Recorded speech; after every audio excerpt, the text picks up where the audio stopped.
Y lo prometido, como dicen por ahí, es deuda y de deuda tenemos mucha y acá estoy con Santiago Sili que ha tenido la gentileza de darnos esta nota. Entiendo que estás en Madrid. Santiago, ¿cómo te va?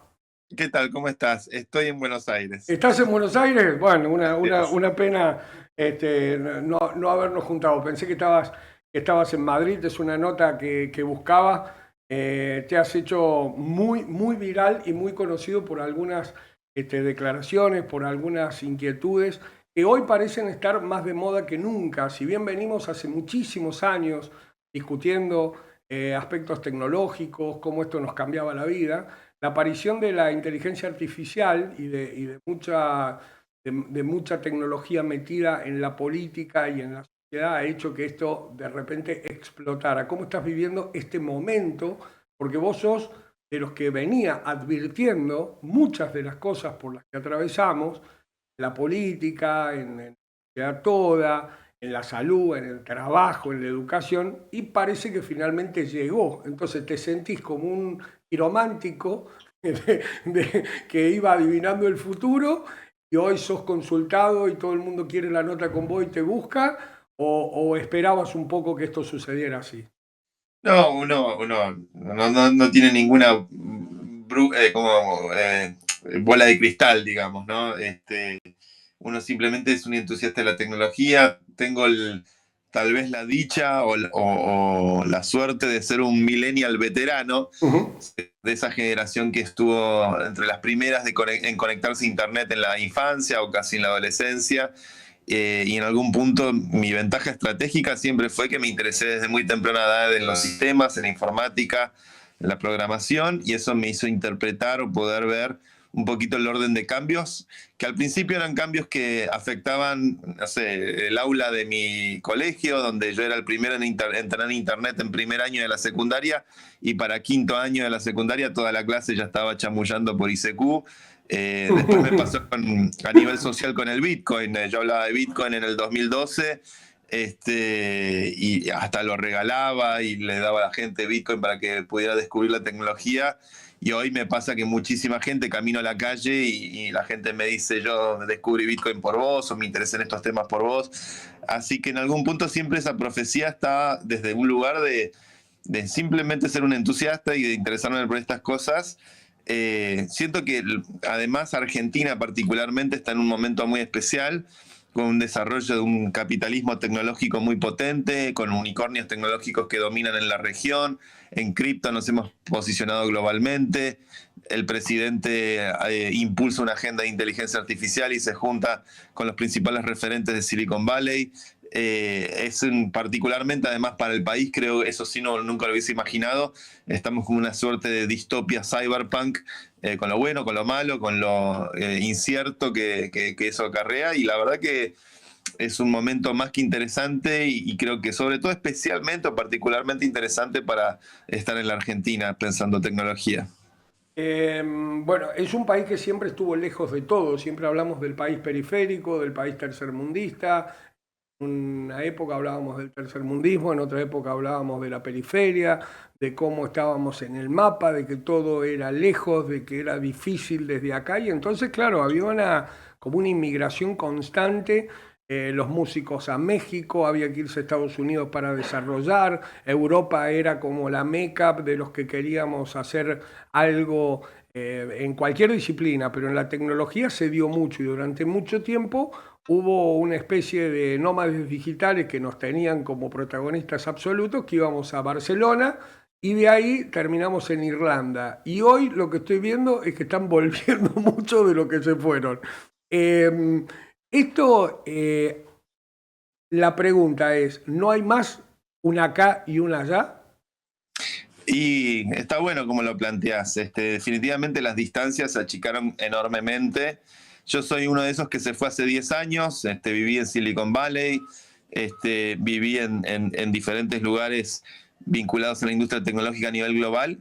Y hoy te diría que genuinamente siento que Buenos Aires es un lugar que está realmente llamando el interés del mundo entero, donde hay un tipo de conocimiento que tal vez percibo que la generación del corralito, los hijos de la hiperinflación, cuando salieron a construir sistemas, a plantear nuevas posibilidades, empezamos a usar la tecnología para tratar de resolver esos problemas sociales y por eso nos interesamos en Bitcoin, en Ethereum, en los contratos inteligentes, en toda esta nueva institucionalidad digital, y eso nos colocó en cierta vanguardia. Donde yo te diría Argentina está, por ejemplo, muy por encima de España, donde viví los últimos 5 años, y prácticamente creo que España tiene mucho para envidiarnos a nosotros en materia de desarrollo tecnológico, porque en varias categorías estamos genuinamente mucho más avanzados y con conversaciones que están en un lugar mucho más interesante que lo que se ve en un montón de lugares de Europa, donde la población allá está envejecida, acá hay una población joven, la demografía argentina también es muy juvenil, entonces eso hace que haya mucha innovación, mucha predisposición a tomar riesgos, a mirar la cosa por fuera de la caja, y te digo que genuinamente creo que es un lugar que cada vez más gente del mundo, el nomadismo digital, elige Buenos Aires porque tiene una calidad de vida extraordinaria y muchas virtudes que deberíamos poder apreciarlas los argentinos un poco más, a veces que nos flagelamos tanto. Y sí, hoy en día me dedico mucho a la comunicación y a los medios y siempre levantando esta bandera de que somos capaces de construir genuinamente un capitalismo tecnológico nacional que pueda esconder algunas de las claves o algunas de las potencialidades que tiene el país para poder salir adelante con trabajo, con innovación, con emprendimiento, y que no siempre nos veamos solamente como un país del fútbol o de otras cosas que las tenemos y que son muy importantes, sino que también en el área tecnológica tenemos mucho para ofrecer. Hablamos de lo bueno, te escuchaba, hay muchas cosas que me parecen muy, muy atendibles dentro de las ventajas. Pero también hay muchas desventajas, también hay que pensar muy en serio esto. Cuando yo veo y te escucho, y te quiero hacer una pregunta que no sé cómo hacerla, es muy difícil cuando uno tiene como los costados de la pregunta, pero no tengo el fondo de la pregunta. Interesante. Por eso la voy a tratar de escular, como decían en mi pueblo, contigo. En el año 99 estuvimos con la burbuja de las .com y yo participé mucho en eso y estuve muy cerquita de muchos amigos que luego se dedicaron a otra cosa, algunos siguieron. Hubo como un impas donde la política partidaria, digo yo, o de parlamento, vio eso como un fenómeno medio aislado, como que lo dejó pasar, no le dio pelota. De repente hoy me parece que le explota a la política, de golpe le explota, toda una cosa que vino sumergida desde el año 2000 hasta voy a arriesgar, principio de la pandemia, eh, donde el juego pasa a ser del jugador y no del emprendedor o de esto que vos describís como nuevas oportunidades, y no de una verdadera inclusión digital llevada adelante desde la política. Entonces, la pregunta es, ¿a qué distancia está ese mundo que vos me planteás, que me contás de los unicornios, los desarrolladores, las startups en Argentina, ese potencial del sistema social o de lo público? Porque yo te veo muy preocupado por lo público, a partir de que también tenés una organización sin fines de lucro, que asesora, que se mete. Y a mí lo primero que me llamó la atención, dije, pero ¿cómo si este tipo está salvado? O sea, está salvado, digo, podría estar salvado o podría estar mucho más salvado. Parte de su tiempo, además de lo que haces en los medios, te lo dedicas a decir que está lo público. Y ahí es donde la pregunta es, ¿ves muchos peligros en cuanto a la soberanía digital, el extractivismo de datos y todo el sistema de lo que la política no se está haciendo cargo? ¿Se entiende un Sí, poco lo que quiero plantear? sí, entiendo a dónde vas. Es verdad que es una pregunta compleja y que tiene muchas aristas. Me parece que hay primero un tema generacional muy, muy notorio y muy contundente. Yo no creo tanto en la categorización tal vez de millennial, generación X, boomer. Sí creo que hay una línea divisoria muy grande que es la generación offline y la generación online. Ok. Y hoy en gran medida nos gobierna la generación offline. Y esto hay que decirlo con todas las letras. La generación offline es analfabeta. es analfabeta. La alfabetización ya no se puede medir en términos de saber leer y escribir. La alfabetización se tiene que medir hoy en día en base a las tecnologías de la información del presente, que tiene que ver con lo digital, con la programación, con el pensamiento sistémico, con el pensamiento computacional, la inteligencia artificial. Y la verdad es que a mí me asombra y me desilusiona el nivel de analfabetismo digital que hay entre quienes nos gobiernan. Eso por un lado.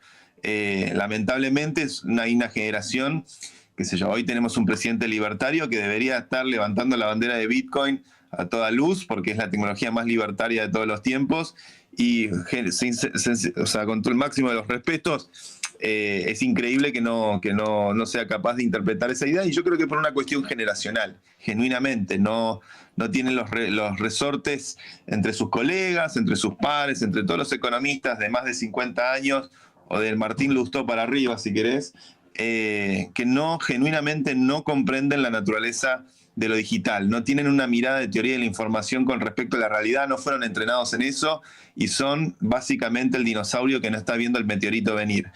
Aunque ese meteorito activa, o sea, ese meteorito lo colocó este presidente. Al presidente lo votaron los chicos sub-25 que usan las redes, que usan TikTok, y que encontraron un referente. Y que, perdón que te meta ahí, y que encuentran una lógica en que Milei vaya a ver a Elon Musk o que vaya a reunirse con el presidente de OpenAI, no sé cuántos más, y no en visitar a Biden o al presidente clásico que tenían esos países. La centralidad de la agenda digital, eso me parece que hay que celebrarlo, me parece un acierto, aunque bueno, después habrá que ver en cómo eso se va manifestando en inversiones y en oportunidades para el país, pero indudablemente si a mí hace 2 años me decías que el presidente de la Argentina iba a ser una celebrity choluleada por Jeff Bezos, Sam Altman, Tim Cook, Mark Zuckerberg, o sea, prácticamente todo el álbum de figuritas de los personajes de Silicon Valley estuvieron con el presidente Milei. Nunca lo hubiese creído hace un par de años atrás, y tiene que ver con el hecho de que el presidente así ha sido muy intuitivo en su capacidad de entender los códigos de las redes, los códigos de la comunicación moderna, desde cómo se para en cada foto para mostrarse como un meme viviente, hasta entender que le tenía que dar un lugar central a los jóvenes en el manejo y en la administración de toda su comunicación. Y eso, indudablemente, su intuición le ha marcado un muy buen camino. Pero bueno, no es solamente lo comunicacional, lo revolucionario de la época en la que vivimos. Estamos en una época donde realmente hay oportunidades grandes para la Argentina, porque ningún Estado-nación las está entendiendo del todo. Ahora Donald Trump, en la campaña electoral de Estados Unidos, tiene una retórica muy favorable al Bitcoin, y finalmente estamos viendo que eso está teniendo un grado de centralidad importante en el debate político mainstream de los Estados Unidos. Intuyo que por eso empezará, tal vez, seguramente los asesores, los consultores, que son todos charlatanes que trabajan por imitación, empezarán a hablar de Bitcoin un poquito más a medida que vean que esto tiene una oportunidad para la Argentina. La Argentina tiene... por ejemplo, es un país que mueve $500 millones al mes en transacciones cripto, eso es el equivalente al 1% del PBI del país, junto con Filipinas y Turquía, países también con alta inflación. Estamos entre los 3 países con mayor nivel de penetración de cripto per cápita, con casi 1 de cada 4 argentinos habiendo tocado esta tecnología o usándola cotidianamente. Actualmente el sector IT es el 7% del PBI. Deberíamos pensar cómo hacer crecer esos 7 puntos, donde mucho no se ve, porque lamentablemente por todas las trabas, por todos los impuestos, por toda la burocracia, mucha gente factura fuera y no dentro del país, entonces mucha de esa capitalización se pierde. Pero deberíamos pensar en hacer crecer esos 7 puntos a 20, 25 puntos, dado que es un sector que no está sujeto a las inclemencias del clima, dado que es un sector que no depende estrictamente de la siembra o de un elemento en el cual se juega el destino del país, y que es un sector que está incentivado a educar, que está incentivado a formar, a alfabetizar, a profesionalizar, por lo cual yo veo ahí veo una oportunidad enorme, veo que hay un diamante en bruto escondido en la sociedad argentina, en estos jóvenes, que son jóvenes que los encontrás en todos los barrios del país.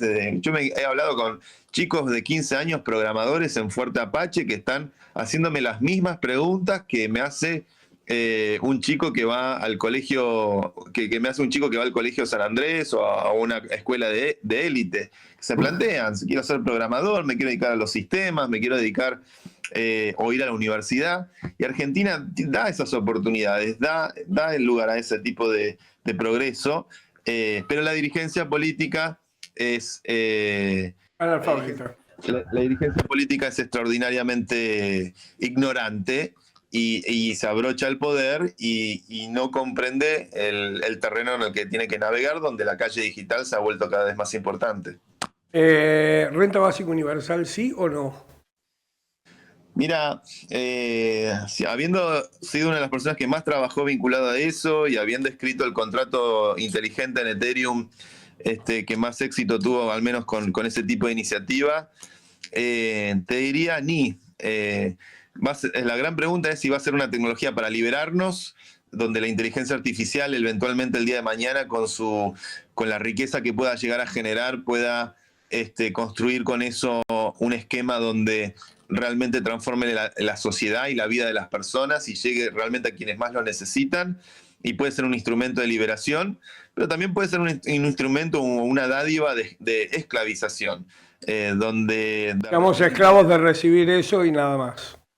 donde se emerge una suerte de tecnofeudalismo, donde las inteligencias artificiales están totalmente dominadas por un grupo selecto de personas que tienen el privilegio o la posibilidad de darle los sesgos o las tentaciones o las direcciones ideológicas que pueda tomar, y el resto de la humanidad como que pierda su capacidad de agencia y de autonomía con respecto a su posibilidad de tomar decisiones sobre su propio destino, porque también hay un capitalismo de vigilancia que traquea y moldea nuestros hábitos, que nos conoce a nosotros mismos mejor de lo que nosotros nos conocemos a cada uno de nosotros mismos, y la pérdida de agencia, la pérdida de autonomía implica la pérdida de soberanía, y hay que luchar por una soberanía cognitiva.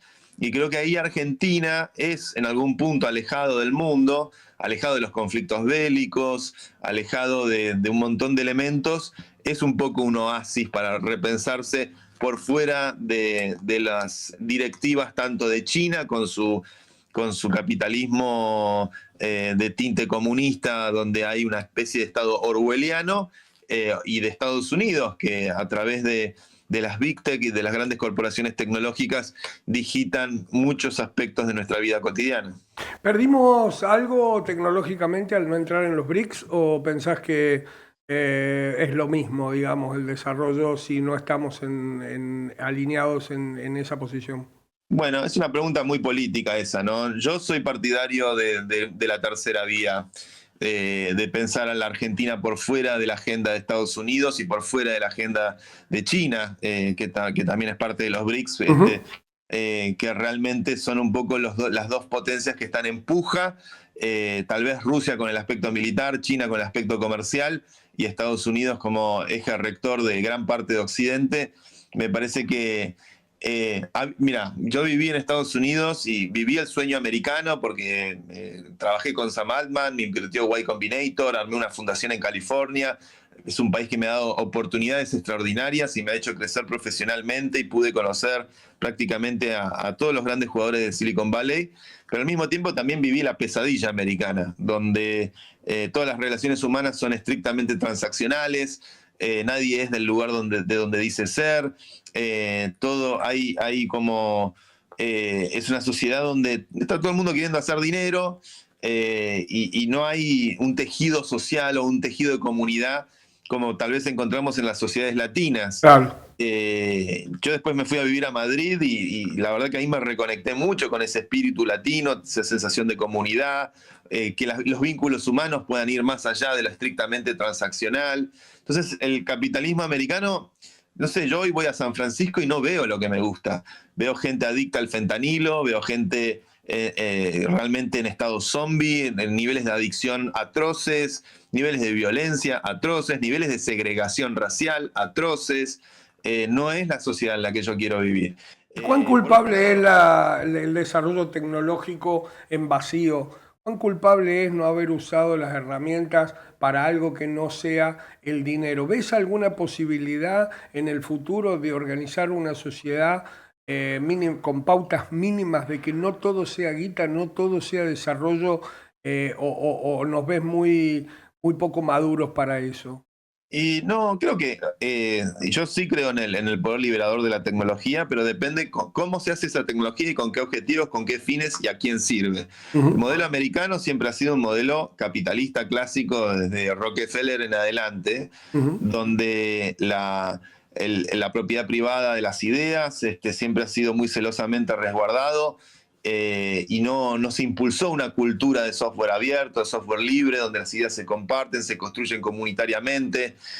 Ha emergido de ahí cosas revolucionarias, ¿no? Como el surgimiento de Linux o el surgimiento de alternativas a esos sistemas. Obviamente también ha surgido de ahí una respuesta a todo eso, pero lo que prepondera es un modelo cerrado, ¿no? De propiedad cerrada. Y las consecuencias han sido tremendas. Yo he ido a la ciudad de Detroit y he visto cómo esa ciudad quedó arrasada por la industria automotriz. Una vez que dejó de funcionar esa industria, quedó todo el mundo en banda. Y en San Francisco pasó lo mismo. San Francisco es la Detroit moderna. Es Claro, absolutamente totalmente, vergonzoso que totalmente. la ciudad con mayor nivel de billionaires Así per es, cápita así es. haya gente escarbando en la basura porque no encuentra Bueno, ese es suficiente mi dinero para miedo, alojarse. ese es mi miedo cuando te leo, ese es mi miedo cuando leo a las personas que tienen un rasgo. He dejado de leer a los que no tienen rasgos humanos, ¿no? A los que van con el análisis descriptivo de, mire, acá hay una fábrica, no necesita luz porque el robot no necesita luz y no necesita calefacción porque el robot no necesita calefacción.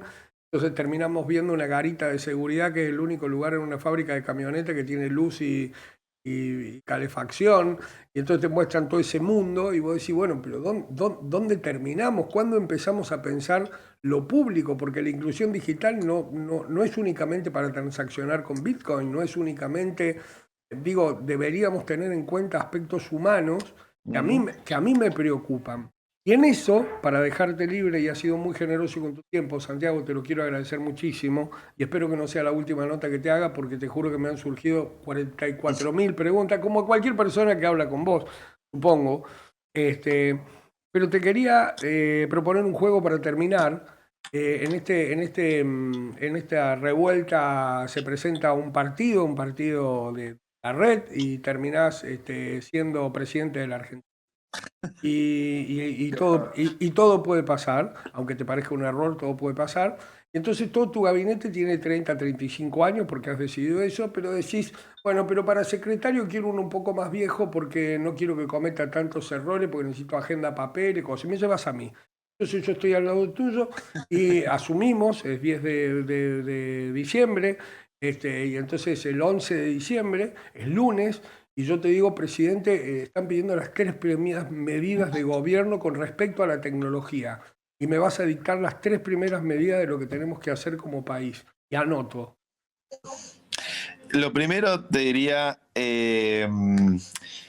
me parece que habría que encontrar un mecanismo, vamos a poner una ley bases, Sí, no sé si usaremos esa terminología, pero una gran ley que contribuya a dar las garantías de que Argentina sea el lugar cuya jurisdicción y legislación lo haga nuestro país el lugar más compatible y más ameno para que proliferen y se den las garantías en el uso de tecnologías autosoberanas. Y por tecnologías autosoberanas me refiero a tecnologías libres, de código abierto y descentralizadas, que garantizan un montón de derechos para Santi, fundamentales. Santi, no tenemos más gobierno. Nos acaban de derrocar. Pero no votaron. Nos votaron, pero nos acaban de derrocar. En este momento estamos recibiendo 44.000 ciberataques por segundo. Y la embajada de Estados Unidos puede ser que no le guste. Este, pero bueno, sí, escindirse del dólar, digámosle el nombre completo, ¿no? El petrodólar, ese Claro, claro, instrumento para la claro. guerra que Sí. tanto problema ha causado en el siglo XX, empezar a emanciparnos de eso, empezar a valorar tecnologías autosoberanas como el Bitcoin, que nos empiecen a dar real soberanía con respecto al Fondo Monetario, incentivar programas de infraestructura tendido de fibra óptica para poder minar ese Bitcoin, ni siquiera salir a comprarlo en el mercado usando vaca muerta o usando la energía Ujú. nuclear que tenemos. Incentivar la creación de una computadora cuántica en la Argentina, eso va a ser un instrumento de defensa muy importante para el mundo que viene. y generar un ecosistema que priorice al humano. Yo creo que estamos frente a un mundo donde va a haber mucho debate entre la migración versus la robotización, ¿no? Que ya lo vemos en Estados Unidos, el eje del debate de Estados Unidos es el auge de la robotización versus lo que ellos ven como el drama de la migración. Ojalá Argentina sea un lugar donde puedan venir todos los habitantes del mundo, como dice nuestra constitución, que es una de las constituciones más lindas del mundo, si no la más. Y que podamos en este suelo atraer a toda la gente talentosa, virtuosa, que quiera hacer su vida y proponer un verdadero sueño argentino. Que lo tuvimos alguna vez y después se fumó en esta espiral en el cual no pudimos encontrar muy bien el rumbo, pero yo rescato tal vez que sí llevamos 40 años de democracia, que no es poca cosa, y que hoy tal vez Argentina pueda representar poco a poco, cada vez más, y silbando bajito, una verdadera alternativa a muchos de los dramas que se ven en ese supuesto, como dice el fake news, primer mundo que de primero no tiene tiene más de marketing que otra cosa. Santiago, muchísimas gracias, muy generoso por tu tiempo y muchas gracias por difundir algunas cosas que encuentro en vos que no encuentro en este análisis descriptivo permanente de las tecnologías, sino que jugársela y tomar alguna posición, porque la verdad que si no, digo, el asesoramiento, el estar, el coso no sirve de nada, ¿no? Si nos pasamos describiendo lo que pasa, solo hay que leer papers, traducirlos del inglés al castellano y salir a repetirlos. Acá yo veo una elaboración tuya que puedo compartir en muchas cosas y otras no, como le pasará a mucha gente, o algunas nos parecerá que hay que profundizar más en un lugar o en otro, pero la verdad es que cuando uno te lee, cuando te ve, cuando te sigue, como hago yo hace mucho tiempo, aprendo y algunas cosas que por ideología uno las tiene tabicadas, ¿viste? Cuando decimos somos un paquete, somos psiquiátricos en cuanto a algunas posiciones ideológicas, bueno, has destapado algunos resortes que me hicieron a mí decir, che, no hagan correo compra, esto es una pelotudez, no hagan esto otro, no. Pero fue también por leer 10, 15 personas que se preocupan, que estudian, y una de esas personas sos vos y te lo quiero agradecer acá antes de cortar la nota. Bueno, te deseo lo mejor. Muchas gracias por tus palabras exageradamente generosas, y nada, y ojalá sigamos haciendo más notas el día de mañana. Ojalá sigamos haciendo más notas. Santiago Siri, gracias. Chau.